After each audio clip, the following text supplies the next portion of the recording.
Hello दोस्तों। इस video में हम लोग क्लास 10th साइंस के चैप्टर 15 हमारा पर्यावरण के बारे में पढ़ेंगे लोग। इस वीडियो में थियरी पोर्शन को डिटेल में कवर किया गया है, जिससे जिससे इस चैप्टर से जो भी क्वेश्चन बनेंगे वो कवर हो जाएंगे इसमें।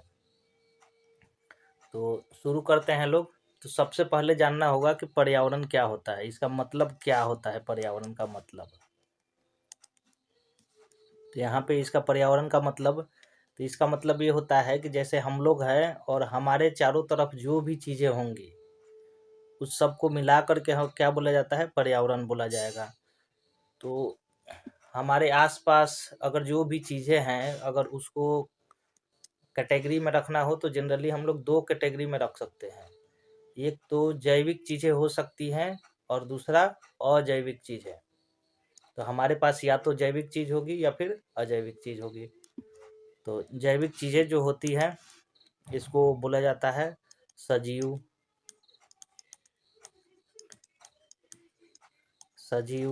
और अजैविक चीज़ों को बोला जाता है निर्जीव।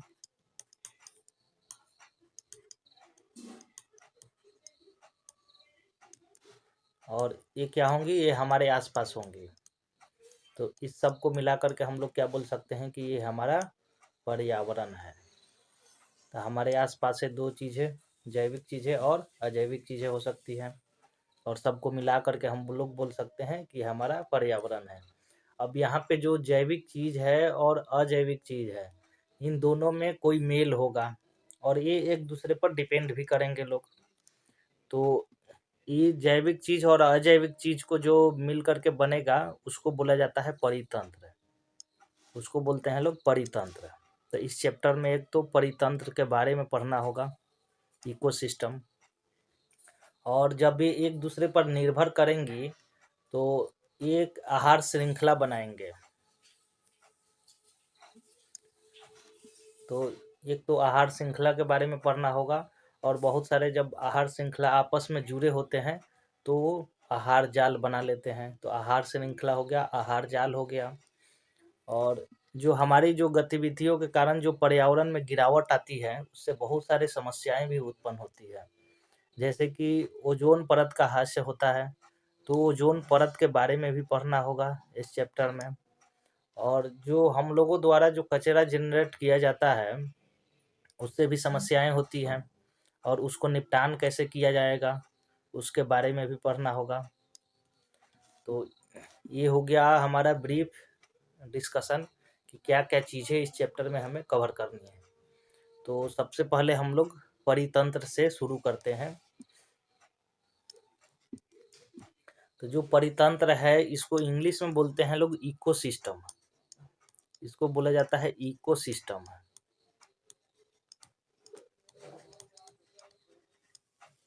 तो जो परितंत्र होता है इसका परिभाषा है कि एक क्षेत्र के सभी जीव व अजैविक घटक मिलकर एक परितंत्र का निर्माण करते हैं।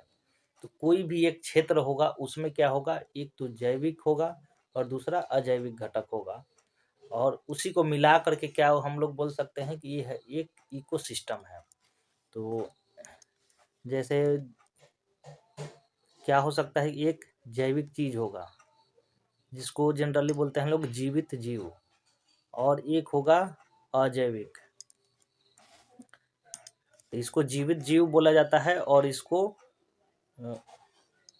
मृत बोला जाता है, मृत।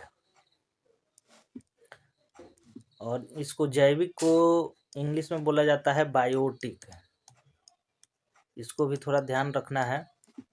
और अजैविक को बोला जाता है एबायोटिक।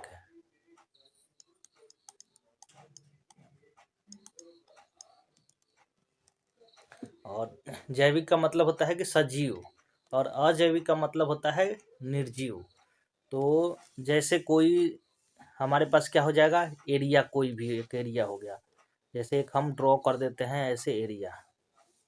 अब इसमें क्या है हमारे पास, अगर इसको दो पोर्शन में हम डिवाइड करते हैं तो एक तरफ हो गया जैविक चीज़ है और दूसरी तरफ हो गया अजैविक चीज़ है।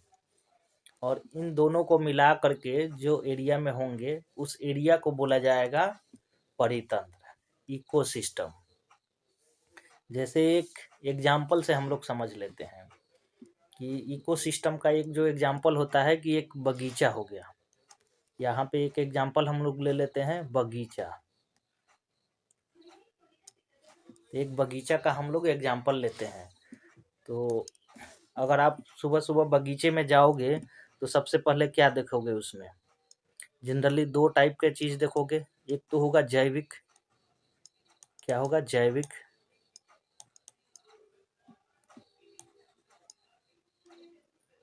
और दूसरा होगा अजैविक।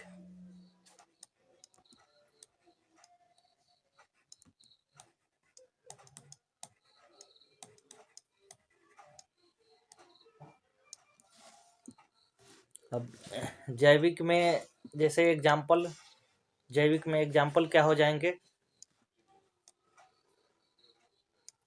इसमें एग्जाम्पल हो जाएंगे कि जैसे कोई पेड़ पौधा, इसमें क्या हो जाएगा? पेड़। सबसे पहले क्या देखने को मिलेगा कि उसमें कुछ पेड़ होंगे, वहाँ पे क्या होंगे? फूल होंगे। और क्या हो सकता है? वहाँ पे घास होगा। और क्या हो सकता है? वहाँ पे कीड़े मकोड़े होंगे, जैसे कि कीड़े। और क्या हो सकता है? जैसे मेढक हो गया, मेढक भी हो सकता है। तो ये सब चीज़ें क्या कहलाएंगे? ये जैविक चीज़ें हैं, इसको जैविक बोलेंगे लोग। और अजैविक चीज़ों में जैसे एग्जाम्पल हो जाएगा, जैसे वहाँ पे क्या होगा? वहाँ पे कोई तापमान होगा, टेम्परेचर। क्या होगा? तापमान हो सकता है वहाँ पे, कितना डिग्री सेल्सियस होगा उस टाइम पे। वहाँ पे क्या होगा? पानी हो सकता है, जल हो सकता है। वहाँ पे क्या होगा? वायु होगा।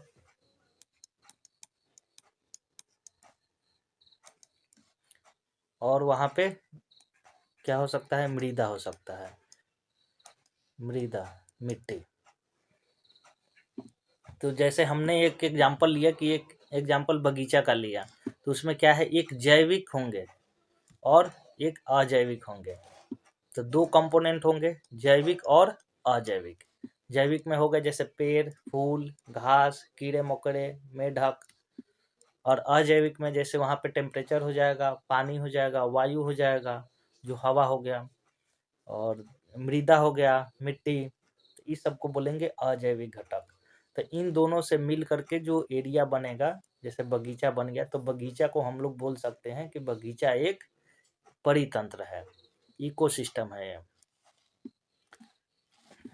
तो इकोसिस्टम के बारे में हम लोग समझ गए। अब इकोसिस्टम के प्रकार क्या क्या हो सकते हैं, तो इसको जनरली दो कैटेगरी में हम लोग बांट सकते हैं। इकोसिस्टम के प्रकार, इसको दो प्रकार से हम लोग विभाजित कर सकते हैं। एक प्रकार ये हो सकता है कि जो प्राकृतिक परितंत्र है, जो प्रकृति में पहले से ही बने हुए हैं। और एक हो सकता है जो मानव निर्मित है, जो मानव के द्वारा निर्मित किया गया हो। जैसे कि प्राकृतिक वाले में जैसे कि जंगल हो गए, सागर हो गए, झील हो गए, ये सब क्या हो जाएंगे? प्राकृतिक है, जो प्राकृतिक में पहले से ही विद्यमान है। और मानव निर्मित में जो मानव द्वारा निर्मित किया जाता है, जैसे कि खेत हो गया, जलाशय हो गया, बगीचा हो गया। अभी बगीचा का मैंने एग्जाम्पल यहाँ पे समझा दिया, तो बगीचा से आप लोग समझ सकते हैं। तो ये क्या हो गया? बगीचा क्या होता है? ये मानव निर्मित है। और तो जनरली ये हो गए दो कैटेगरी। और इसके बाद जो प्राकृतिक परितंत्र है, इसमें भी अलग अलग कैटेगरी में हम लोग बांट सकते हैं। तो इसको थोड़ा देख लेते हैं लोग।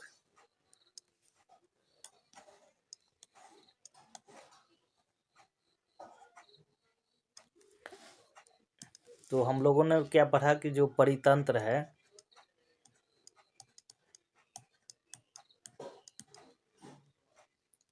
इसको दो कैटेगरी में हम लोग बांटे।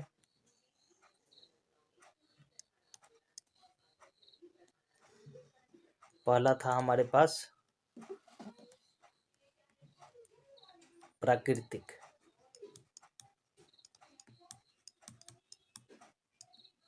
प्राकृतिक परितंत्र।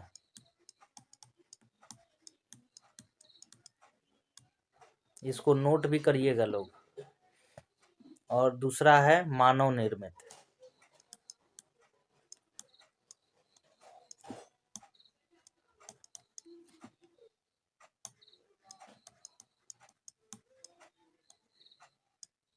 मानव निर्मित परितंत्र। और जो प्राकृतिक होता है इसमें हम लोग फिर दो कैटेगरी कर सकते हैं लोग।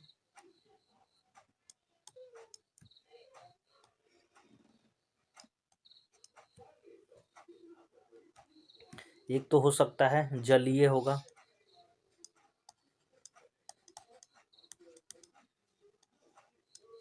और दूसरा हो सकता है ये जलीय परितंत्र,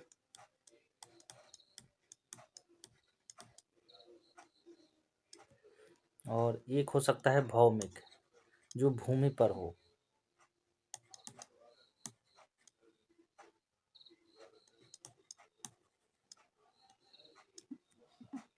भौमिक परितंत्र।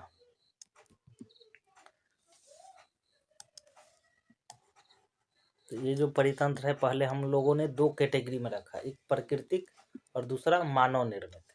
और जो प्राकृतिक हैं ये जलीय और भौमिक दो कैटेगरी में बांट सकते हैं लोग।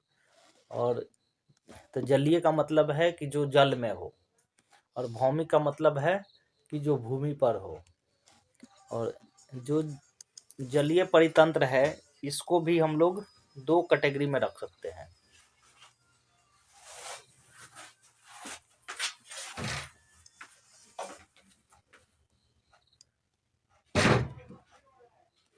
एक को बोल सकते हैं कि समुद्री,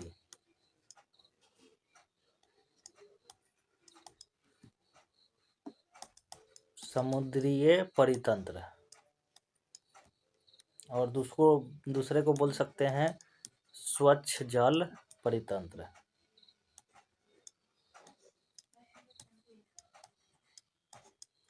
स्वच्छ जल परितंत्र।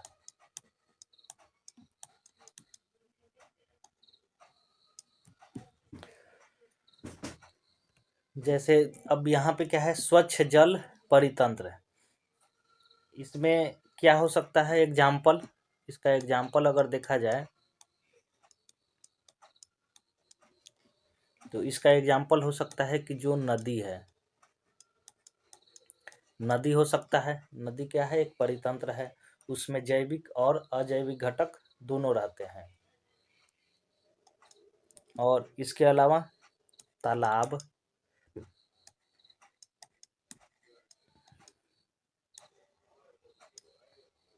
जो प्राकृतिक रूप से बने हैं। अगर मानव निर्मित तालाब है तब तो हो जाएगा वो मानव निर्मित में, और जो प्राकृतिक रूप से जो तालाब होते हैं वो आ जाएंगे प्राकृतिक परितंत्र में। और समुद्रीय क्या हो जाएगा कि जो हमारे समुद्र होता है, जैसे एग्जाम्पल क्या हो जाएगा, समुद्र,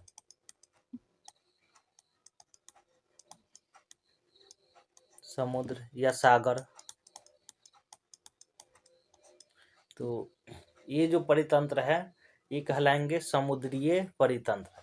और यहाँ पे जो नदी तालाब ये हैं ये कहलाएंगे स्वच्छ जल परितंत्र। तो इनको जलीय परितंत्र को दो कैटेगरी में हो गया। और यहाँ पे जो प्राकृतिक है एक जलीय हो गया, एक भौमिक हो गया। और भौमिक का कुछ एग्जाम्पल हम लोग देख लेते हैं क्या क्या हो सकता है भौमिक, जो प्राकृतिक रूप से है। जैसे कि जंगल, जंगल क्या है, ये प्राकृतिक है, और इसमें क्या होंगे, जैविक और अजैविक घटक दोनों होंगे। तो उसको हम लोग बोलेंगे जंगल एक क्या है, परितंत्र है। जैसे कि रेगिस्तान,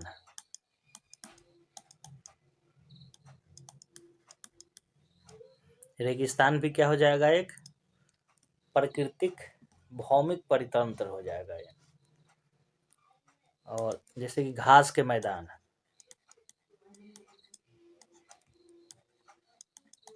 घास के मैदान, तो जो घास के मैदान होते हैं वो भी क्या हो गया, परितंत्र हो गया। किस प्रकार का, एक तो प्राकृतिक हो गया, प्राकृतिक में भी कौन सा, भौमिक परितंत्र, क्योंकि ये भूमि पर है। जो घास के मैदान होते हैं, बहुत बहुत बहुत बड़े बड़े घास के मैदान होते हैं, इसमें बहुत सारे जानवर होते हैं, बहुत प्रकार के, और उन दोनों का आपस में क्या होता है, आपस में एक दूसरे पर निर्भर करते हैं। तो यहाँ से हम लोग समझ लिए परितंत्र के बारे में।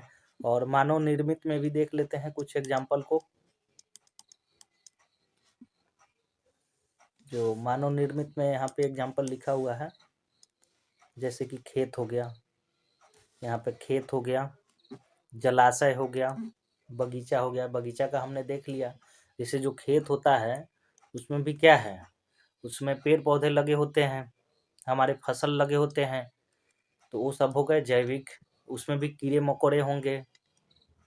तो और अजैविक में क्या हो जाएगा, खेत में क्या होता है, मिट्टी हो गया, पानी हो गया, वहाँ पे क्या होगा, वायु होगा। तो ये सब खेत क्या हो जाएंगे, ये मानव निर्मित परितंत्र हो जाएंगे। तो खेत हो गए, जलाशय हो गए और बगीचा हो गया, ये तीनों क्या हो गया, मानव निर्मित परितंत्र के एग्जाम्पल हो गए।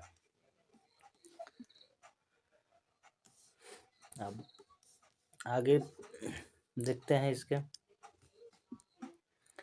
जो अभी हमने समझाया कि जो परितंत्र है उसके कितने घटक, एक तो जैविक घटक होगा और दूसरा अजैविक घटक। तो जो परितंत्र होता है उसके कितने घटक, 2 घटक होते हैं। यहाँ पे देखते हैं लोग परितंत्र के घटक। तो एक अजैविक घटक, दूसरा जैविक घटक। अजैविक का मतलब, इसको इंग्लिश में बोलते हैं लोग एबायोटिक, एबायोटिक, और जैविक को बायोटिक। अजैविक का मतलब निर्जीव,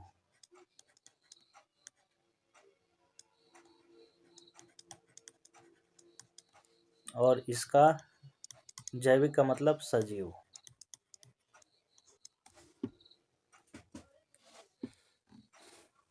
तो देखते हैं लोग, अजैविक जो घटक होते हैं सभी निर्जीव घटक होते हैं। जैसे कि जो हवा हो गया, पानी हो गया, जो भूमि हो गया, जो मृदा हो गया, मिट्टी, जो प्रकाश हो गया, प्रकाश भी क्या है, अजैविक घटक। तापमान, ये भी अजैविक घटक हो गया। तो इन सबसे जो मिलकर बनता है उसको सबको बोल देते हैं लोग, ये सब क्या है, अजैविक घटक है। और जैविक घटक, इसमें सभी सजीव आ जाएंगे लोग। सजीव जैसे कि पौधे, जानवर, सूक्ष्म जीव जो होते हैं, माइक्रो बैक्टीरिया, फफूंदी होते हैं, ये सब मिलकर के क्या बनाते हैं, अजैविक घटक बनाते हैं। तो यहाँ पे समझ गए लोग कि जैविक घटक और अजैविक घटक क्या होता है। अब यहाँ पे जो अजैविक घटक है इसको फर्दर यहाँ पे डिवाइड किया गया है अलग अलग समूह में। तो इन सबको इनके रहने के आधार पर, इनका जो आहार होता है या रहने के जो जीव होते हैं इसमें, जो जीव हैं इसमें, उन जीवों के रहने के आधार पर अलग अलग समूह बना दिया गया है। कि एक जीव है ये वो उत्पादक कहलाएगा, दूसरा कुछ जीव है वो क्या कहलाएगा, उपभोक्ता कहलाएगा, और तीसरे प्रकार का जो जीव होगा वो कहलाएगा अपघटक। तो जितने भी जीव हैं उसको जनरली ये 3 समूह में रख देंगे। और जो उपभोक्ता होता है उसको भी फर्दर हम लोग अलग अलग कैटेगरी में रख सकते हैं। तो यहाँ पे क्या हो गया कि पहला हमारा कैटेगरी हो गया उत्पादक का, दूसरा हो गया उपभोक्ता का, और तीसरा हो गया अपघटक का। अब यहाँ पे जो उपभोक्ता है इसमें भी अलग अलग हम लोग कैटेगरी रख सकते हैं। जैसे कि शाकाहारी, बहुत सारे जीव होते हैं जो क्या होंगे, सिर्फ शाकाहारी होते हैं, और बहुत सारे जीव होते हैं जो सिर्फ मांसाहारी होते हैं, और वैसे भी जीव होते हैं जो शाकाहारी भी होंगे और मांसाहारी भी होंगे, उसको बोला जाता है सर्वाहारी। और कुछ परजीवी होते हैं जो दूसरे जीव पर डिपेंड होते हैं, उसको बोला जाता है परजीवी। तो इसको एक एक करके हम लोग समझते हैं।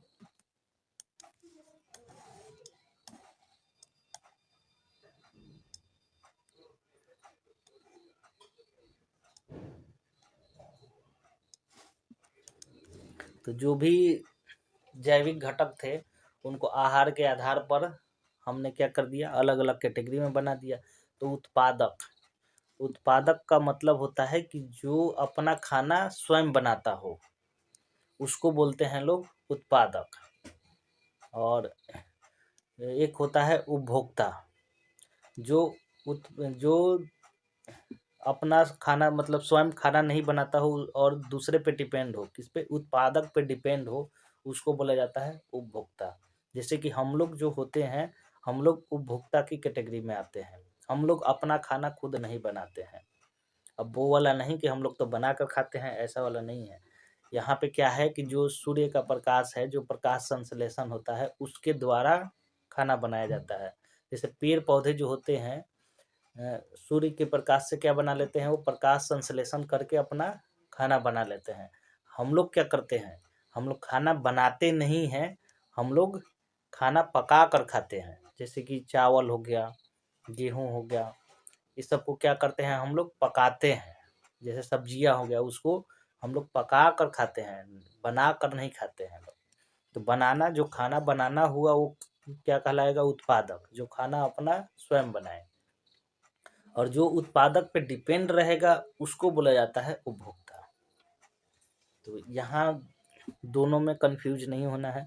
उपभोक्ता वो होगा जो खाना स्वयं बनाते हैं। जैसे कि जो हरे पेड़ पौधे, इस कैटेगरी में क्या हो जाएगा, जो हरे पेड़ पौधे हैं वो आ जाएंगे। जो नील हरित शैवाल हैं वो आ जाएंगे। ये सब क्या करते हैं कि अपना भोजन बनाते हैं, जैसे शर्करा और स्टार्च के फॉर्म में। तो ये क्या करते हैं कि जो सूर्य की जो रोशनी आती है, जो प्रकाश आता है, उससे क्या करते हैं, प्रकाश संश्लेषण करते हैं। और जो भी अकार्बनिक पदार्थ हैं, जो अकार्बनिक पदार्थ होगा उसको क्या करेंगे ये लोग, प्रकाश संश्लेषण की सहायता से अकार्बनिक से कार्बनिक पदार्थ बनाते हैं लोग। कार्बनिक पदार्थ कौन से होते हैं, जो शर्करा होते हैं। तो यहाँ पे अकार्बनिक से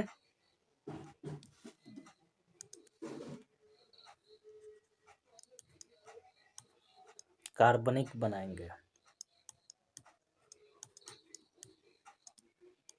तो जो भी अकार्बनिक पदार्थ हैं उससे क्या ये लोग बना दिए, कार्बनिक पदार्थ।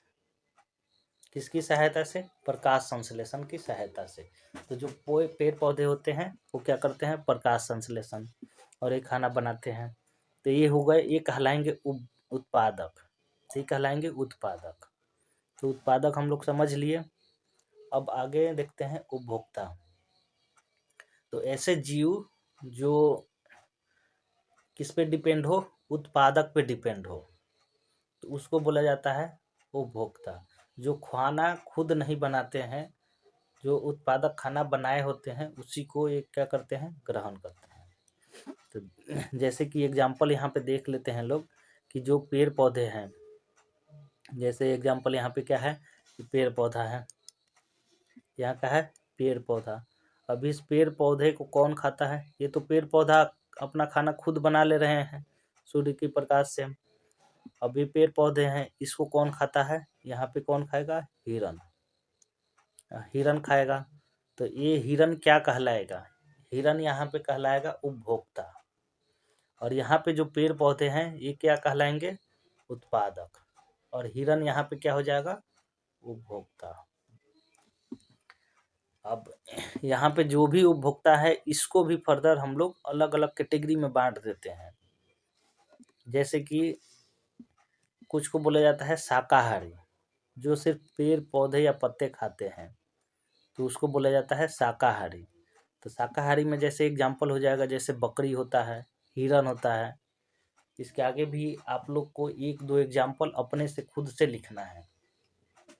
यहाँ पे जो एग्जाम्पल लिखा हुआ है इसके अलावा और कुछ सोच करके कि शाकाहारी और कौन से जानवर होते हैं, सिर्फ शाकाहारी। तो उपभोक्ता वाले कैटेगरी में पहला हो गया हमारे पास शाकाहारी। दूसरा, एक तो हो गया शाकाहारी, और दूसरा हो गया मांसाहारी, जो सिर्फ मांस खाते हैं। जैसे कि शेर हो गया, मगरमच्छ हो गया, ये सब क्या खाते हैं, मांस खाते हैं। तो इन सबको बोलेंगे मांसाहारी। और तीसरा कैटेगरी है सर्वाहारी, जो मांस भी खाते हैं और पेड़ पौधे भी खाते हैं, पत्ते भी खाते हैं, तो उसको बोलते हैं हम लोग सर्वाहारी। सर्वाहारी का जैसे एग्जाम्पल हो गया, जैसे कौवा हो गया, मनुष्य हो गया। मनुष्य क्या है, तो मांसाहारी भी है और शाकाहारी भी होता है, मांस भी खा लेता है और शाकाहारी भोजन भी खाता है। और चौथा हो गया परजीवी। परजीवी वे होते हैं जो दूसरों के शरीर में रहते हैं और उन्हीं पे डिपेंड होते हैं। जैसे कि कोई भी एक, जैसे कि यहाँ पे एग्जाम्पल से समझ लेते हैं लोग, जैसे कि क्या है, जू हो गया। जू कहाँ पे रहता है, हमारे बालों में रहता है। और ये क्या करता है कि जो हम लोग, हमारा जो शरीर है, हमारे शरीर से ही क्या लेता है ये भोजन। अगर हमारा शरीर नहीं रहेगा तो ये जू भी नहीं रहेगा। तो ये क्या, एक दूसरे पर, ये दूसरे पर डिपेंड होते हैं। परजीवी क्या होते हैं कि ये किसी और पे डिपेंड रहते हैं। जैसे कि यहाँ पे एक और एग्जाम्पल है अमरबेल, इसको अमरलती भी बोला जाता है। तो अमरबेल क्या होते हैं कि ये जो पेड़ पौधे होते हैं उसमें, उसके ऊपर ये रहते हैं, और ये क्या करते हैं कि जो पेड़ पौधे जो खाना बनाते हैं उसी पे डिपेंड होते हैं, ये पेड़ पौधों को ही खाते हैं ये। तो ये अगर जिस पेड़ पे भी होंगे उस पेड़ को क्या कर देते हैं, सुखा देते हैं, उसको बोलते हैं लोग अमरबेल। तो ये पेड़ पे ही, अगर पेड़ सूख जाएगा पूरी तरीके से तो फिर ये भी सूख जाते हैं, क्योंकि ये पूरी तरीके से डिपेंड किस पे है, पेड़ पे।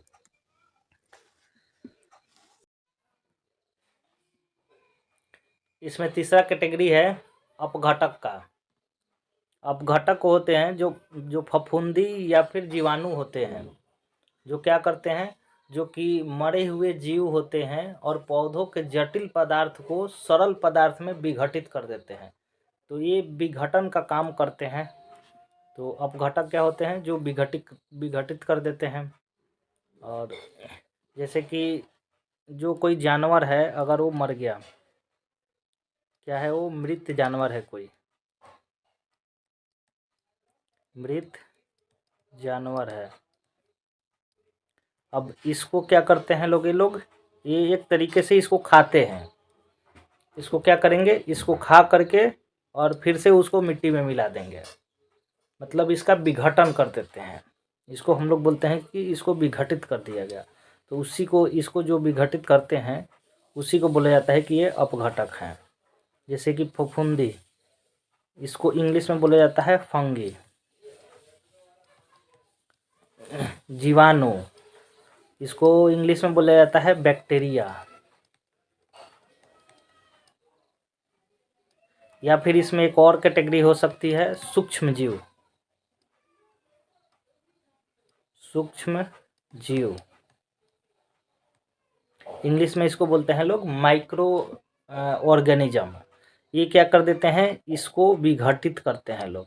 ये क्या करते हैं, जैसे मृत जानवर है कोई, तो उसको क्या कर देंगे लोग, इसका विघटन करके इसको विघटित कर देते हैं, विघटित।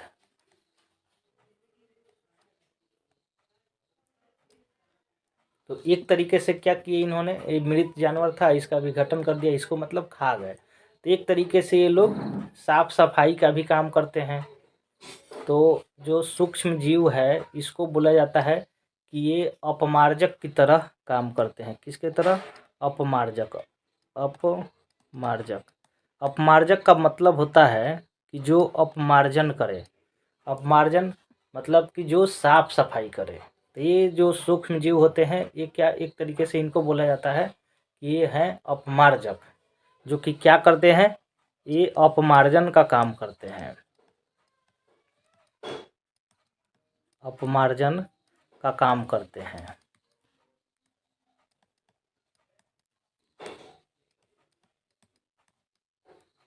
अपमार्जन का मतलब है कि साफ सफाई।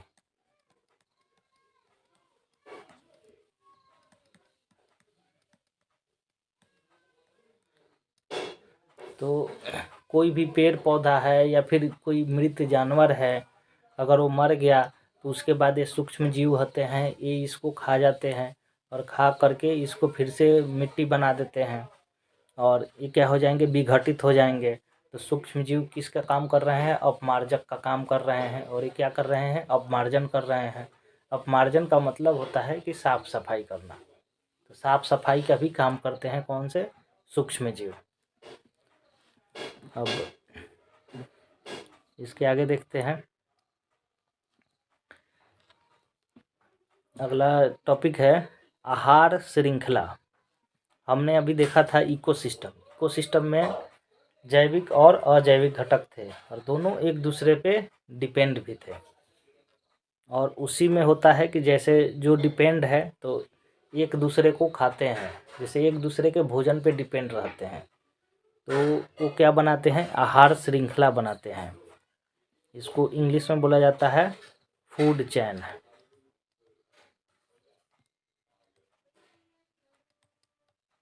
फूड चेन हो गया। और यहाँ पे देखते हैं लोग आहार श्रृंखला क्या होती है।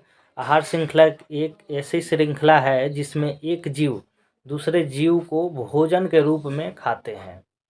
तो हमारे इकोसिस्टम में क्या था, ये सब जैसे कि घास भी थे, हिरन भी थे और शेर भी थे।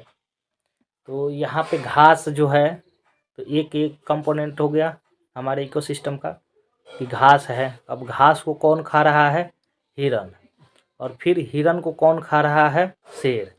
तो इसमें जो है हिरन किस पे डिपेंड कर रहा है, घास पे, और शेर किस पे डिपेंड कर रहा है, हिरन पे। तो ये जो जीव हैं ये क्या कर रहे हैं, एक दूसरे को खा रहे हैं। तो जैसे कि हिरन शेर को खा रहा है तो ये क्या कहलाएंगे कि ये एक चैन बना लिए। यहाँ से क्या बन गया, एक चैन बन गया कि घास को हिरन ने खाया, हिरन को शेर ने खाया, तो ये क्या हो गया, चैन हो गया। तो इसी को बोला जाता है आहार श्रृंखला, फूड चैन। अब इसके कुछ जो इसके विशेषताएं बोल सकते हैं, इसके बहुत सारे विशेषताएं भी होते हैं, तो उसको पढ़ लेते हैं लोग। तो ये आहार श्रृंखला हो गया, या फिर अगर इसका विशेषताएं पूछेगा,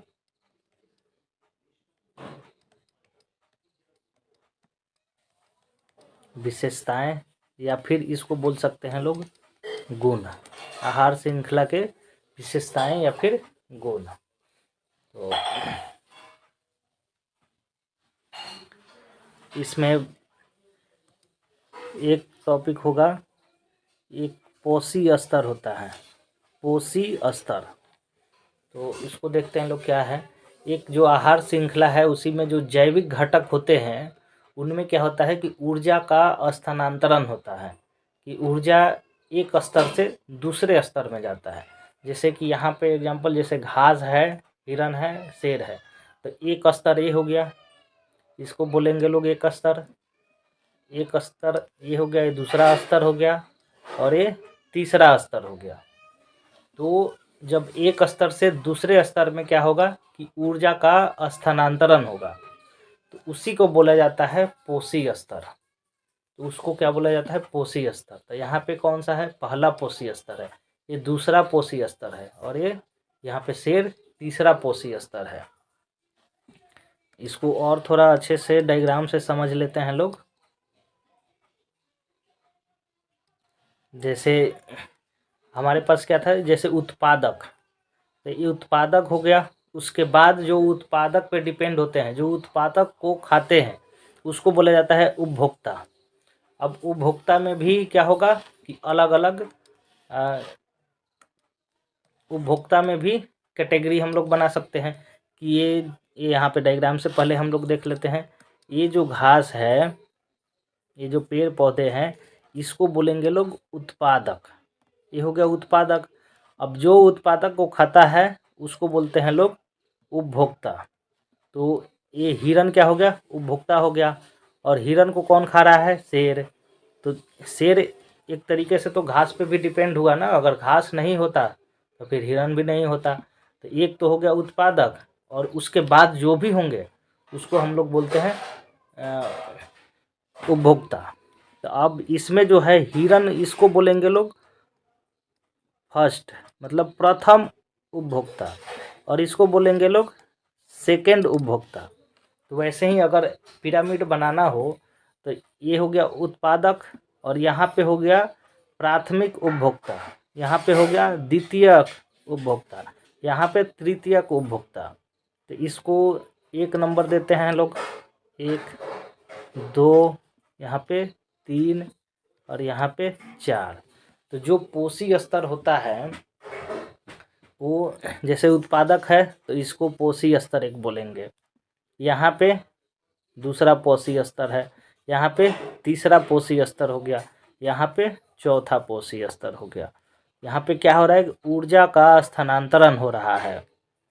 जो इसके पास ऊर्जा था उसी में से ऊर्जा किस में जा रहा है, इसमें, दूसरे में, और दूसरे से ऊर्जा किस में जा रहा है, तीसरे में, तीसरे से चौथे में जा रहा है। तो उसी को बोला जाता है पोषी स्तर।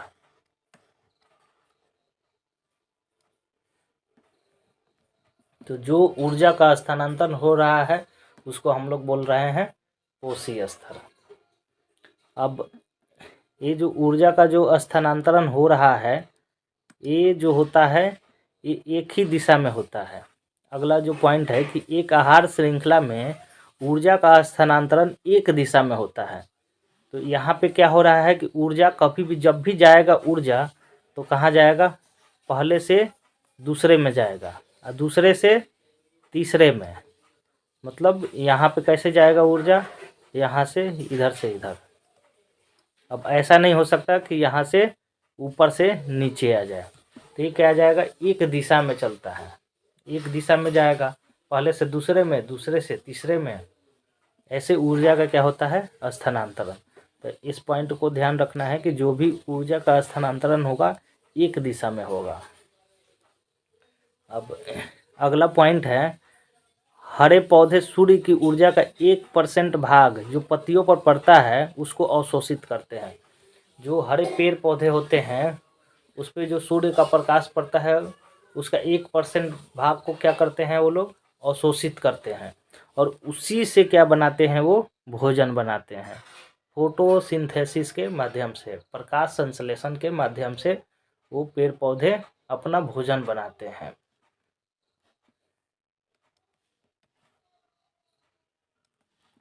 अब एक इसमें नियम होता है जिसको बोला जाता है कि 10% का नियम, उसको बोला जाता है 10% का नियम।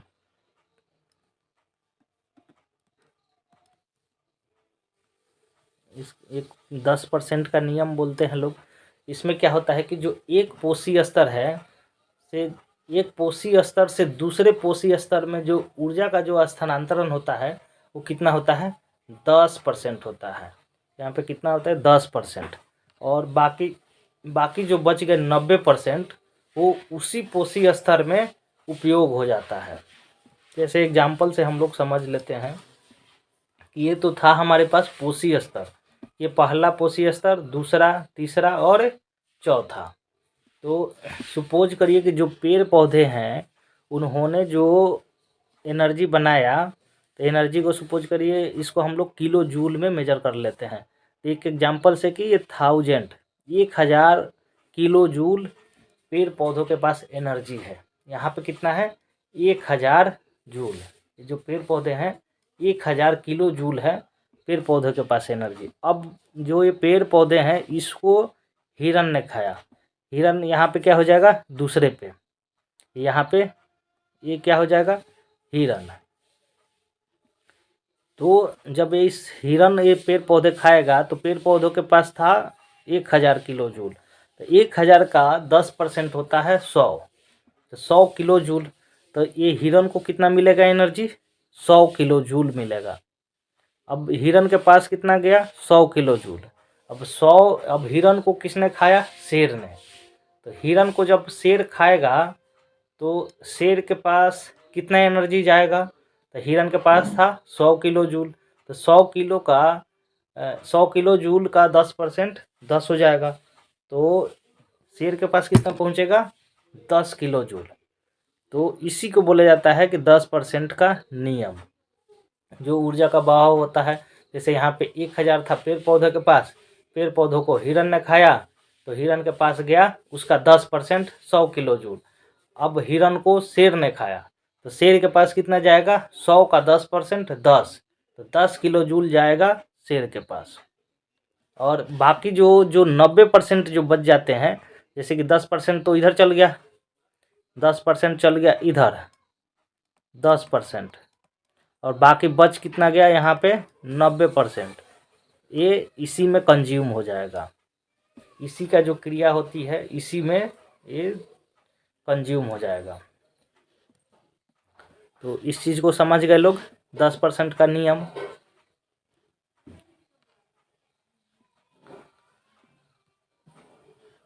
तो देखिए अब यहाँ पे जैसे कि हम लोग देखे थे ना, पोषी स्तर 1 2 3 4 तक था। अब पोषी स्तर 1 पे कितना ऊर्जा था 1000 किलो जूल, और चौथे स्तर पे कहाँ चल गया 1 किलो जूल बच गया। तो अब कंपेयर करिए यहाँ पे, कहाँ यहाँ पे 1000 है और इसके पास कितना है 1 है, तो ये क्या हो गया बहुत कम हो गया। अब मान लेते हैं इसके आगे भी एक स्तर होता तो उसके पास कितना जाता 0.1%, 0.1 किलो जूल जाता, तो बहुत कम हो गया, एकदम निग्लेजिबल हो गया। तो इसीलिए बोला जाता है, अगला पॉइंट में वही है कि जो पोषी स्तर होते हैं, जैसे ऊर्जा का स्थानांतरण 10% ही होता है तो अगले वाले को बहुत कम ऊर्जा मिल पाती है। तो इसलिए जो पोषी स्तर होते हैं जनरली 3, कहाँ तक 3 तक या फिर 4 तक हो सकते हैं। तो जनरली कहाँ तक होते हैं पोषी स्तर 3 स्तर होंगे या फिर 4 स्तर होंगे। जैसे कि एग्जाम्पल से हम लोगों ने देख ही लिया कि अगर ये 4 स्तर का है तो 1000 से घट के कहाँ आ गया 1 किलो जूल पे आ गया। तो बहुत ही, एक चौथा वाले में क्या हो गया बहुत निग्लेजिबल हो गया, 1000 के बदले में क्या यहाँ पे कितना मिला 1 मिला। तो ये चौथे तक आते आते एकदम निग्लेजिबल हो जाता है, और 5वें में तो और निग्लेजिबल हो जाएगा, बहुत कम हो जाएगा। तो इसीलिए जो पोषी स्तर होते हैं जनरली 3 और 4 स्तर तक ही होते हैं। तो यहाँ पे जो फूड चेन है, यहाँ पे तो देख सकते हैं लोग, ये जो पेड़ पौधे हैं इसको हिरन ने खाया और इसको शेर ने खाया। तो ये जनरली जो वन होते हैं, वन में क्या होगा, वन में ये वाला होता है चैन, और एक यहाँ पे चैन है। जो घास के मैदान होते हैं उसमें क्या होता है कि जो पेड़ पौधे हैं उसमें कीड़े मकोड़े हैं। तो पेड़ पौधों को जो घास होते हैं, घासों को कौन खाता है कीड़े मकोड़े। कीड़े मकोड़ों को कौन खा जाता है मेढक, और मेढक को कौन खा जाएगा सांप, और सांप को कौन खा जाएगा जो चील होता है। तो ये जनरली इसको बोल सकते हैं लोग कि ये घास के मैदान के हैं। और ये हो जाएंगे पहला वाला जो फिगर है, इससे एग्जाम्पल हो गया कि ये वन में होते हैं। और जल में क्या होता है, तो मान लेते हैं जलीय जो होगा, तो जलीय में जैसे कि यहाँ पे बिच्छू हो गया, केकड़ा हो गया, छोटे छोटे जीव हो गए, तो क्या करते हैं जो जल में नीचे जो घास होते हैं, जो पेड़ पौधे होते हैं, उसमें भी क्या होते हैं पेड़ पौधे, तो उसको कौन खाता है जो छोटे छोटे जीव हैं। और उसको कौन खाता है मछली, और मछली को कौन खा जाता है जो बकुला होता है। अब आगे देखते हैं।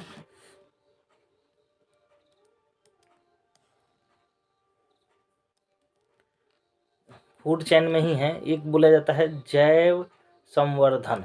जैसे कि हम लोगों ने देखा ना कि ऊर्जा 10% स्थानांतरण हो रहा था, तो जो भी फूड चेन होता है आहार श्रृंखला, उसमें ऊर्जा तो जाता ही है, और उसके साथ में और क्या जाता है, और जो हानिकारक रसायन होते हैं वो भी तो ट्रांसफ़र होगा। तो जो हानिकारक रसायन होते हैं वो भी ट्रांसफ़र हो जाता है एक पोषी स्तर से दूसरे पोषी स्तर में, उसी को बोला जाता है जैव संवर्धन। तो इसको इंग्लिश में बोला जाता है, बायोमैग्निफिकेशन। यहाँ पे इसको बोला जाता है इंग्लिश में, थोड़ा ध्यान रखना है इंग्लिश वाला भी टर्म, बायोमैग्निफिकेशन, इसको बायोमैग्निफिकेशन बोला जाता है। तो जो आहार श्रृंखला है उसमें हानिकारक रसायन है, तो हानिकारक रसायन भी क्या होगा वो एक स्तर से दूसरे स्तर में जाएगा। तो हमने देखा था कि जो ऊर्जा है वो 10% जाता है, मतलब ऊर्जा जो पहले था वो कम होकर के गया, लेकिन एक चीज़ और होता है कि जो हानिकारक रसायन है वो क्या हो जाता है, बढ़ जाता है। वो क्या हो जाता है, बढ़ जाता है। तो अगर मान लेते हैं एनर्जी क्या जाएगा, कम जाएगा, लेकिन जो हानिकारक रसायन है वो ज़्यादा जाता है। तो जैसे एग्जाम्पल से देखते हैं लोग, जैसे हमारे पास क्या था, घास था। घास को कौन खाया था, हिरन ने। और हिरन को कौन खाया था, शेर ने। तो मान लेते हैं जो एनर्जी है, जो एनर्जी यहाँ पे कितना है, 1000 किलो जूल। तो यहाँ पे क्या हो जाएगा हिरन के पास, 100 किलो जूल। और यहाँ पे शेर के पास क्या हो जाएगा, 10 किलो जूल। एनर्जी घटते हुए जा रहा है, लेकिन अगर मान लेते हैं जो हानिकारक रसायन है वो क्या है, अगर उसको हम लोग मान लेते हैं कि इसमें 10 ppm था, पार्ट्स पर मिलियन। जनरली इसको, इसका यूनिट है जो हानिकारक रसायन है, जैसे उसको डिनोट करने के लिए।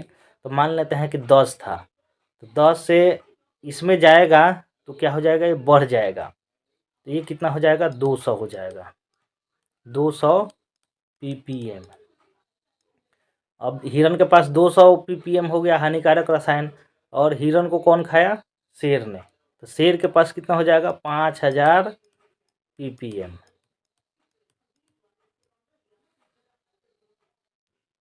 तो एनर्जी तो कम पहुंचता है, लेकिन हानिकारक रसायन जो होते हैं वो ज़्यादा हो जाते हैं एक स्तर से दूसरे स्तर में जाने पर। तो इसलिए जो मनुष्य जो होते हैं वो अगर डायरेक्ट, अगर उत्पादक है उसको खाते हैं, उत्पादक का मतलब जैसे जो शाकाहारी हो जाएंगे, जो शाकाहारी चीज़ खाते हैं तो वो लोग ज़्यादा जिंदा होते हैं। और वहीं जो मनुष्य हैं ज़्यादातर जो मांसाहारी खाते हैं लोग, तो उनकी आयु घट जाती है। ये तो हम लोगों ने ऑब्जर्व भी किया हुआ है। तो ऐसे बोल सकते हैं लोग, क्यों, क्योंकि जो ये उसमें क्या हो रहा है मांसाहारी में, तो मांसाहारी जो जीव हैं वो तो उत्पादक को खा रहे हैं, तो हमारे पास एक स्तर बढ़ जा रहा है। मांस खाने वाले जो हैं उनका क्या हो रहा है कि एक स्तर बढ़ जा रहा है, तो हानिकारक रसायन भी क्या हो जाएगा, बढ़ जाएगा। और एनर्जी क्या हो रहा है, घट जा रहा है, एनर्जी कम मिल रहा है। तो एनर्जी सबसे ज़्यादा किससे मिलेगा, अगर उत्पादक जो है, उत्पादक को डायरेक्ट कंज्यूम किया जाएगा तो एनर्जी सबसे ज़्यादा मिलेगा। तो इसी को हानिकारक रसायन जो जाता है एक स्तर से दूसरे स्तर में, उसकी मात्रा बढ़ जाती है, उसी को बोला जाता है जैव संवर्धन, बायो मैग्निफिकेशन।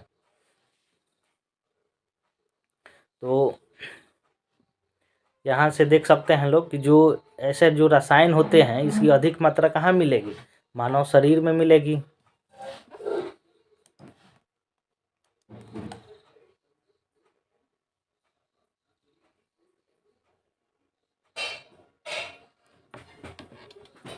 अब जो फूड चेन होता है, आहार श्रृंखला, अब जैसे एक इकोसिस्टम में कई सारे आहार श्रृंखला होंगे, और वो क्या होते हैं, एक दूसरे से कनेक्टेड होते हैं।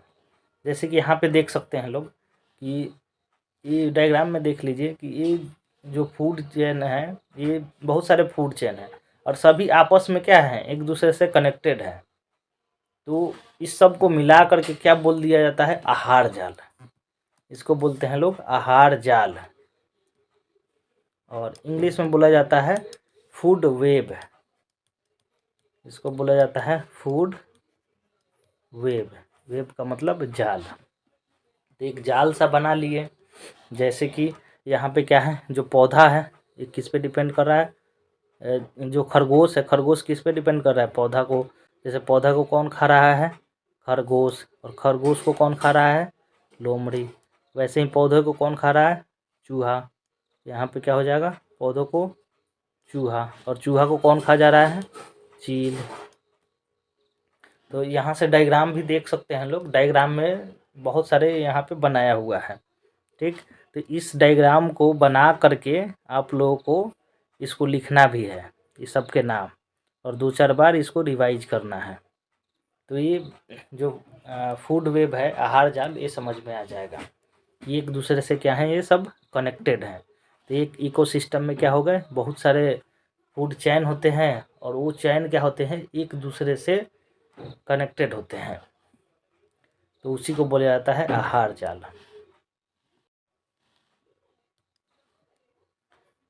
इसके आगे हम लोग अगले वीडियो में करेंगे। ये वीडियो अच्छी लगी हो तो इसको लाइक करिए, शेयर करिए और चैनल को सब्सक्राइब करिए।